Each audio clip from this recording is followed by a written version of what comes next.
Hello friends, मैं पूजा, मेरे YouTube channel में आप सभी का स्वागत है। तो फ्रेंड्स, इसके पहले हमने आपको जो चैप्टर पढ़ाया था उसमें से थोड़ा सा ये बच गया था, तो शायद वीडियो कट हो गई थी, तो उसका पहले इसको हम देख लेंगे और उसके बाद हम आज आपको अल्बर्ट बंडूरा के बारे में पढ़ाएंगे। तो चैनल को शेयर, सब्सक्राइब, लाइक जो भी है कर लीजिएगा। और चलिए देखते हैं हम आज कि जो इसमें बचा हुआ था इसको हम बता देते हैं आपको। 1 मिनट, चलिए देखते हैं। यहाँ पे देखिए 3 ग्रंथि के बारे में बताया गया था। तो इसके पहले हमने जो आपको बताया था, जो अगली वीडियो में हमने बताया, वो वीडियो आपको जाके पढ़िएगा। तो इसमें 3 ग्रंथि आपकी बच गई थी। तो पहला क्या है? ओडिपस ग्रंथि। पहला क्या है आपका? ओडिपस ग्रंथि। दूसरा इलेक्ट्रा ग्रंथि, ये हमने देखिए पढ़ा दिया था आपको, तो ये बचा हुआ था, तो आप वहाँ से देख लीजिएगा। और तीसरा क्या है आपका? स्वमोह मतलब नर्सिज्म। इसमें क्या होता है कि देखिए, जो ओडिपस ग्रंथि आपके जो लड़के होते हैं वो क्या करते, देखिए इसमें उल्टा होता है। लड़के माँ से प्यार करते हैं और लड़कियाँ क्या करती हैं? पिता से प्यार करती हैं। तो चलिए देखते हैं यहाँ पे ओडिपस ग्रंथि जो है, लड़के माता के प्रति क्या करते हैं? प्रेम भावना रखते हैं। तो यहाँ पे आप कह सकते हैं कि मतलब कि जैसे यहाँ पे हो गया ना, माँ का लाडला। आपको यहाँ नहीं दिख रहा होगा तो मैं यहाँ लिख देती हूँ, माँ का लाडला। ठीक है, तो एक क्या होता है, जो बेटे होते हैं वो माँ के प्रति ज़्यादा प्रेम रखते हैं, और जो लड़कियां होती हैं वो क्या करती है? पापा के प्रति, मतलब पापा की परी। ठीक है, इससे भी आप क्या एक ट्रिक से याद कर सकते हैं, पापा की परी। ये देखिए, ये तीनों बहुत इंपॉर्टेंट है, इसमें से पूछा जाता है जरूर। जैसे आपका ओडिपस हो गया, इलेक्ट्रा हो गया और स्वमो नर्सिज्म हो गया। तो इसमें से पूछ सकता है कि ओडिपस क्या है, और इसमें से आप लड़के माता के प्रति कब प्रेम करते हैं, उसमें कौन सी ग्रंथि पाई जाती है? तो कौन सी पाई जाती है? ओडिपस ग्रंथि पाई जाती है। पूछ सकता है कि जब लड़कियां पिता के प्रति प्रेम करती हैं तो वो कौन सी ग्रंथि होती है? तो क्या होती है? इलेक्ट्रा ग्रंथि होती है। और पूछ सकता है कि स्वमोह नर्सिज्म कब होता है? जब जब क्या होता है, लड़के या लड़कियां कोई भी जो अपने में मस्त रहने वाला हो, वही क्या है, मतलब कि खुद से प्यार करने वाला, उसे किसी दुनियादारी से नहीं मतलब है, ना माँ से, ना माँ से मतलब है, ना बाप से है, ना किसी दुनिया से है, उसे क्या है, सिर्फ अपने से मतलब है। तो उसी को हम क्या कहेंगे कि अपने में मस्त रहने वाला। तो चलिए ठीक है, हम देखते हैं यहाँ पे ये आपका हो गया। अब इसके बाद हम आपको अल्बर्ट बंडूरा के बारे में पढ़ाएंगे। तो देखते हैं इसको स्क्रीनशॉट ले लीजिए, फिर हम बताते हैं।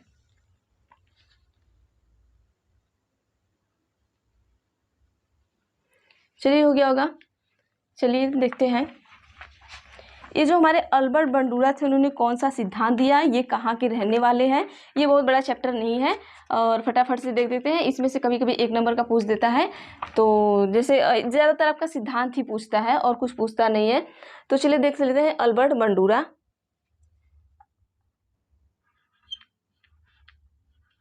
अल्बर्ट, आप नोट्स बनाते जाइएगा, बंडूरा। ठीक है, अल्बर्ट्स बंडूरा। अब यहाँ पे देखिएगा इन्होंने कौन सा सिद्धांत दिया है, बंडूरा का सामाजिक अधिगम सिद्धांत। ठीक है, ये जो बंडूरा जी इन्होंने क्या दिया है? सामाजिक अधिगम, सामाजिक अधिगम सिद्धांत, अधिगम सिद्धांत। नोट्स बनाते जाइएगा, ये बहुत बड़ा नहीं है। ठीक है, और पढ़ते रहिए, क्योंकि अब बहुत ज़्यादा दिन सीटेट का एग्जाम नहीं रहेगा आपका। अब यहाँ पे देख लेते हैं कि जो अल्बर्ट बंडूरा थे वो किसके प्रतिपादक थे। तो ये जो हमारे अल्बर्ट बंडूरा है वो सामाजिक अधिगम के क्या थे? प्रतिपादक थे। क्या थे? आप ऐसे मैं लिखते जा रही हूँ, आप डिटेल्स में लिखते जाइएगा। ठीक है, ये अल्बर्ट बंडूरा क्या थे? सामाजिक अधिगम सिद्धांत के क्या थे? प्रतिपादक थे। ठीक है, और ये कहाँ के निवासी थे ये पहले देख लेते हैं। अल्बर्ट बंडूरा जो थे निवासी थे आपके कनाडा के। निवासी कहाँ थे ये? कनाडा के। ठीक है, निवासी कहाँ के थे ये? कनाडा के थे। और इन्होंने सिद्धांत कब दिया था? ये सिद्धांत इन्होंने 1977 में दिया था। सिद्धांत इन्होंने कब दिया था? 1977 में दिया था।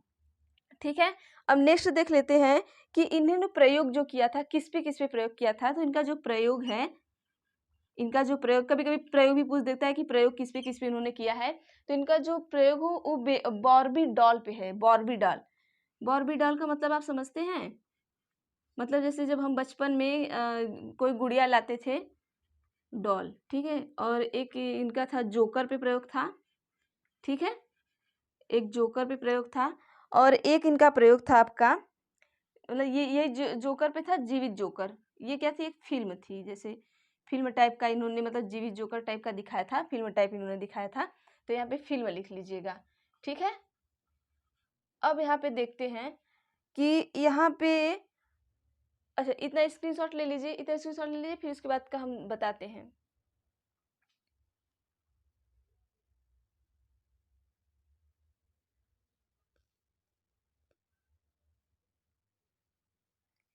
चलिए हो गया।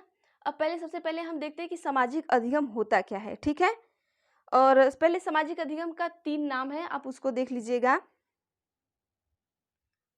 इसका 3 नाम है, इसको हम हटा देते हैं। सामाजिक अधिगम का 3 नाम और है, मतलब 3 और नाम से बुलाते हैं उसे, तो वो लिख लीजिएगा क्योंकि वो इम्पॉर्टेंट है। तो पहला आपका है, जो पहला नाम आपका है इसमें, वो है आपका अवलोकनात्मक अधिगम का सिद्धांत। अवलोकनात्मक, ठीक है, अवलोकनात्मक अधिगम का सिद्धांत, अधिगम का सिद्धांत। ठीक है, दूसरा लिख लीजिएगा, दूसरा इसका नाम क्या है, इसका, इसी का मतलब कि ये जो सामाजिक अधिगम सिद्धांत है, इसको हम अवलोकनात्मक अधिगम का सिद्धांत भी कहते हैं, और इसी को हम क्या कहते हैं, अनुकरण करना, मतलब अनुकरण करना का भी सिद्धांत कहते हैं। ठीक है, अनुकरण करना। तीसरा क्या है आपका, मॉडलिंग। तीसरा इसी को क्या कहेंगे, मॉडलिंग के नाम से भी जानेंगे। हिंदी में जब लिख रहे थे हिंदी में लिखिए, मॉडलिंग। ठीक है, इसे हम इन तीनों के नाम से भी जानेंगे। मतलब क्या है कि अल्बर्ट बंडूरा जो है हमारे, वो सामाजिक अधिगम का सिद्धांत उन्होंने दिया, और पहला उन्होंने अवलोकनात्मक सिद्धांत, अवलोकनात्मक अधिगम का सिद्धांत, मतलब इसको, जो ये सामाजिक अधिगम है, इसके 3 नाम से हम और जानते हैं। एग्जाम में आपको इन तीनों से भी पूछ सकता है कि अवलोकनात्मक सिद्धांत, तो ये भी क्या है, अल्बर्ट बंडूरा जी का है, और अनुकरण करना पूछ दिया तो ये भी अल्बर्ट बंडूरा जी का है, और मॉडलिंग पूछ दिया तो ये भी क्या आपका अल्बर्ट बंडूरा जी का है। अब हम नेक्स्ट देखते हैं यहाँ पे, जैसे कि सामाजिक सांस्कृतिक का सिद्धांत जो आता है, वो आपका वाइगोत्स्की का होता है। जब सामाजिक अधिगम आए, मतलब लर्निंग, लर्निंग जब आए, तो मतलब कि ये कौन, हमारे अल्बर्ट बंडूरा जी हैं, और अगर यह सोशल आ जाए तो वहाँ पे क्या हो जाएंगे, वाइगोत्स्की जी हो जाएंगे। ठीक है, तो चलिए देखते हैं, हम नेक्स्ट देखते हैं इसका, ये तीनों हो गया। अब इसमें अल्बर्ट बंडूरा जी बेबी डॉल पे कैसे प्रयोग करते हैं, वो चीज़ें हम देखेंगे। इसका स्क्रीनशॉट ले लीजिए उसके बाद।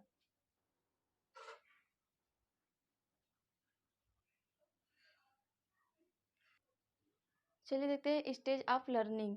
स्टेज ऑफ लर्निंग देखने से पहले हम देख लेंगे कि जो अल्बर्ट बंडूरा जी थे वो किस पे प्रयोग किए थे, बारबी डॉल पे किए थे। तो जो बारबी डॉल होती है, जो गुड़िया होती है आपकी, आप पहले मेले में जो जाते थे तो हम लोग गुड़िया लाते थे, तो उसके हाथ पैर को अलग कर देते थे, कभी पैर को अलग कर देते थे, उस टाइप की गुड़िया उनके पास थी।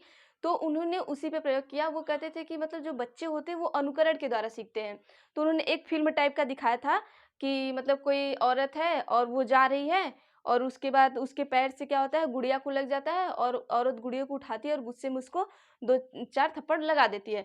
फिर उसके बाद बच्चे भी क्या करते हैं, वैसे जाते हैं तो क्या करते हैं, गुड़िया को उठाते हैं तो उसको भी क्या करते हैं, 2-4 थप्पड़ लगा देते हैं। मतलब उनका ये था कि बच्चे जो देख रहे हैं वही अनुकरण करके क्या कर रहे हैं, सीख लें। तो वैसे उन्होंने उस पर किया था, और ऐसे ही इन्होंने क्या किया था, वो जोकर पे किया था, जो आपका सजी जोकर था, सजी था कि क्या था, फिल्म का जो जोकर था उस पर उन्होंने किया था।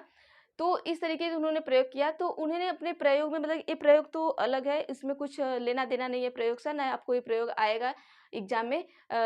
मेन तो आपका ये आएगा, आपका स्टेज आएंगे। और स्टेज में क्या है, देखिए इसमें बहुत ज़्यादा नहीं है, आप स्टेज को बहुत ध्यान से देखेंगे और स्टेज को क्या करेंगे, याद रखेंगे। हम स्टेज को बता देंगे कि स्टेज में क्या क्या है, कैसे कैसे चीज़ें हैं। ठीक है, तो चलिए देखते हैं स्टेज ऑफ लर्निंग। मतलब कि जो हमारा जो हमारे बंडूरा जी हैं, उन्होंने स्टेज अपना बताया है। पहला स्टेज उन्होंने बताया कि अवधान, दूसरा धारण, तीसरा पुनः प्रस्तुतिकरण, चौथा पुनर्बलम। अब यहाँ पे आप अपने ऊपर भी अप्लाई कर सकते हैं। अवधान, अटेंशन, अटेंशन हम कहते हैं ना कि हमें अटेंशन मिल रही है, मतलब कि हमें लोगों से क्या हो रही है, अटेंशन मिल रही है। मतलब हम लोगों को क्या कर रहे हैं, आकर्षित कर रहे हैं, तो लोग हमारी तरफ क्या हो रहे हैं, आकर्षित हो रहे हैं। जैसे मान लीजिए कि हम आपको पढ़ा रहे हैं, तो हम अगर अच्छा पढ़ा रहे हैं तो आप क्या कर रहे हैं कि आपसे हमें अगर आपका कमेंट्स आ रहा है या कुछ आ रहा है तो आपसे हमें क्या मिलते हैं, अटेंशन मिलती है। हम आपको अपनी तरफ क्या कर रहे हैं, आकर्षित कर रहे हैं।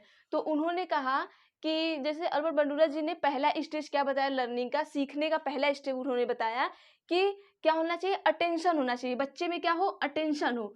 मतलब कि चीज़ों को क्या हो, आकर्षित मतलब कि जब चीज़ों की तरफ बच्चा क्या होगा, आकर्षित होगा, तभी वो चीज़ों को क्या करेगा, सीखेगा। तो यहाँ पे बच्चा क्या कर रहा है, अटेंशन कर रहा है। दूसरा हम क्या करेंगे, धारण। मतलब कि अब क्या होगा कि यहाँ पे देखिए कि अब बच्चा अटेंशन कर रहा है, तो अब जैसे मान लीजिए हमने यहाँ पे आपको बता दिया कि हम आपको हमें आपसे अटेंशन मिल रही है, आप अब हमें अटेंशन दे रहे हैं, मतलब कि हमारी तरफ क्या कर रहे हैं, आकर्षित हो रहे हैं। अब जब आपको अटेंशन मिला तो आप अपने दिमाग में ये बैठा लिए हैं, मतलब आपने एक धारणा बैठा ली है कि मैम की जो वीडियो है वो हम देखेंगे। ठीक है, तो आप क्या करें, अपने दिमाग में ये एक वास्तविक धारणा बैठा ली है कि हमें ये वीडियो देखना है, इससे हमें 1 नंबर मिलेंगे या 2 नंबर मिल जाएँगे। तो यहाँ पे आपने क्या कर लिया, धारणा बैठा ली है। तो इनका कहना है कि सीखने के लिए हमें क्या चाहिए, धारणा। अच्छा, हमने धारणा लिखा है, रिटेंशन, धारणा।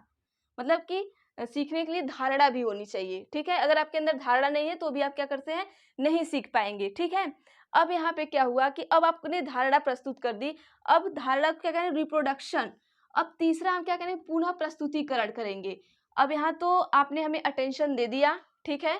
फिर उसके बाद आपने रिटेंशन, मतलब कि आपने मतलब कि हमारी तरफ आप आकर्षित हुए तो आपको अटेंशन, मतलब कि आपसे हमें अटेंशन मिला। उसके बाद आप में धारणा बन गई कि हमारी वीडियो से आपको पढ़ना है। फिर तीसरा क्या करेंगे, आप पुनः प्रस्तुतिकरण करेंगे। अगर आपको चीज़ें अच्छी लगी तो आप क्या करेंगे, पुनः प्रस्तुतिकरण करेंगे, ठीक है? अब पुनः प्रस्तुतिकरण करेंगे, ठीक है, लेकिन कब करेंगे? कैसे करेंगे? अब पुनर्बलन आ गया। क्या हम इसमें प्रस्तुतिकरण, पुनर्बलन में क्या होता है, हम तभी प्रस्तुतिकरण करेंगे, यहाँ पे जैसे पुनः प्रस्तुतिकरण है, हम तभी मतलब कि तभी हम आप हमारी वीडियो को देखेंगे जब आपको वो चीज़ें समझ में आई रहेंगी। तभी आप क्या करेंगे, पुनः प्रस्तुतिकरण करेंगे। अब यहाँ पे क्या होगा कि पुनर्बलन, जब चीज़ें सकारात्मक होगी, जब आपको चीज़ें समझ में आएँगी तभी आप क्या करेंगे, पुनर्बलन करेंगे, नहीं तो चीज़ें नहीं समझ में आएगी तो आप पुनर्बलन नहीं करेंगे। अब उन्होंने यही चीज़ें अब देखिए उन्होंने अपने रिसर्च में यही बताया था कि सबसे पहले उन्होंने फ़िल्म दिखाई, बच्चों को क्या की, अटेंशन कराया, ठीक है? बच्चे में क्या किया, अटेंशन कराया, अवधान उनके अंदर किया। अटेंशन के बाद उन्होंने क्या किया, रिटेंशन कराया, कि मतलब उनके मस्तिष्क में ये बैठा दिया कि ये चीज़ें होती हैं ऐसे, मतलब कि ये चीज़ें क्या गलत है, क्या सही है। जब बच्चे के मस्तिष्क में बैठ गया तो फिर क्या हुआ कि वो पुनः प्रस्तुतिकरण बच्चे ने किया। तो लास्ट में जब प्रस्तुतिकरण क्यों किया कि पुनर्बलन जब उन्हें सकारात्मक हुआ तो क्या हुआ, सकारात्मक पुनर्बलन को क्या किए, वो किए। देखिए यहाँ पे आप ऐसे समझ लीजिए कि उन्होंने क्या किया, एक फ़िल्म दिखाया बच्चों को, ठीक है? फ़िल्म दिखाया, जब फ़िल्म दिखाया तो उन्होंने क्या किया, बच्चों को अपनी तरफ क्या किया, या फ़िल्म की तरफ अटेंशन कराया। फ़िल्म की तरफ क्या किया, अटेंशन कराया, ठीक है? जब उन्होंने फ़िल्म की तरफ अटेंशन कराया, तो अब फ़िल्म में क्या था कि 3 तरीके का उन्होंने दिखाया कि एक बच्चा है जो गुड़िया को क्या कर रहा है, प्यार कर रहा है। एक बच्चा है वो सामाजिक तरीके से उसे प्यार कर रहा है। तीसरा क्या है कि उसे मार-धाड़ से कर रहा है, ठीक है? अब क्या क्या बच्चे के अंदर वो धारणा बैठ जाएगी। आप जिस बच्चे को जो वीडियो दिखाएँगे तीनों में से, अगर इसी में से एक बच्चे को आपने दिखा दिया कि बच्चा जो है गुड़िया को बहुत अच्छी तरीके से क्या कर रहा है, प्यार कर रहा है, ठीक है? अब यहाँ पे क्या होगा कि जब गुड़िया को बच्चा प्यार कर रहा है तो अब यहाँ पे जब जो वीडियो दिखाई गई है उसमें गुड़िया को प्यार कर रहा है तो उसे पुरस्कार मिल रहा है, ठीक है? उसे क्या मिल रहा है, पुरस्कार मिल रहा है। अब जब ये पुरस्कार मिला है तो पुनः प्रस्तुतिकरण। अब बच्चा क्या करेगा यहाँ पे कि वैसे ही सेम बच्चे का प्रोसेस होगा कि अगर हम बच्चे को रियलिटी में उसे गुड़िया दे दें तो वो क्या करेगा कि उसके तरफ अटेंशन करेगा, फिर उसे प्यार करेगा, फिर उसे पता है कि उससे क्या होगा, पुरस्कार मिलेगा। अगर यहाँ पे अगर उसे पता है कि पुरस्कार मिलेगा तभी क्या करेगा, पुनर्बलन करेगा, नहीं तो अगर सकारात्मक होगा तभी वो क्या करेगा, वो दोबारा कार्य को करेगा। अगर यहीं पे उसको हम थप्पड़ मार देते, वो प्यार करता है तो वो दोबारा कार्य को नहीं करता। तो सेम वही चीज़ें हैं यहाँ पे कि अब इतना हो गया, अब बस इतना याद कर लीजिए और इसको ऊपर-नीचे आप लोग मत करिएगा कि नहीं हम अटेंशन को लास्ट में कर दें और इसको अपने मोटिवेशन को हम ऊपर कर दें, ऐसा नहीं है। आप अवधान को मतलब कि अटेंशन को पहले रखेंगे, रिटेंशन को दूसरे नंबर पे, रिप्रोडक्शन को तीसरे पे और मोटिवेशन को चौथे पे रखेंगे। ये इनकी लर्निंग ऑफ स्टेज है और ये लर्निंग ऑफ स्टेज आपको कभी-कभी सीटेट में क्या करता है कि पूछ सकता है यहाँ पे कि ये जो आपका क्रमांक है इसको आगे पीछे करके आपको पूछ सकता है, तो आप इस चीज़ों को बता सकते हैं। तो चलिए देख लीजिए, इसका स्क्रीनशॉट ले लीजिए।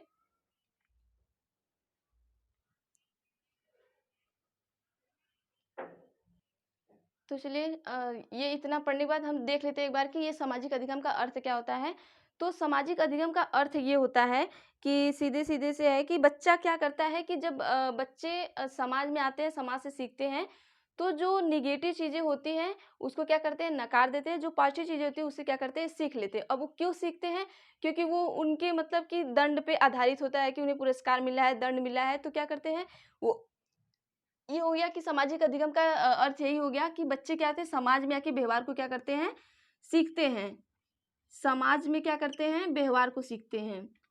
मतलब जो सकारात्मक व्यवहार होता है उसको सीखते हैं, समाज में सकारात्मक व्यवहार को क्या करते हैं, सीखते हैं। इसका बहुत ज़्यादा वो नहीं निकालना है आपको, सकारात्मक व्यवहार को सीखते हैं, व्यवहार को सीखते हैं, ठीक है। अब क्या करते हैं, और नकारात्मक व्यवहार को नहीं सीखते हैं। अब ये क्या बच्चा क्या करता है, अनुकरण से जब सीखेगा तो सकारात्मक को सीखेगा और नकारात्मक को नहीं सीखेगा, ठीक है। तो ये इतना हो गया, इसका स्क्रीनशॉट ले लीजिएगा। और बस आज के लिए इतना ही, और नेक्स्ट में हम आपको बता देंगे, और जितना हमने बताया है बस उसका वही पॉइंट टू पॉइंट याद कर लीजिएगा, और उतने में से कहीं से पूछेगा, और उसका बहुत ज़्यादा नहीं पढ़ना है। और लाइक शेयर सब्सक्राइब कर लीजिएगा। तो नेक्स्ट वीडियो हम अगले दिन लाते हैं। तो चलिए, थैंक यू।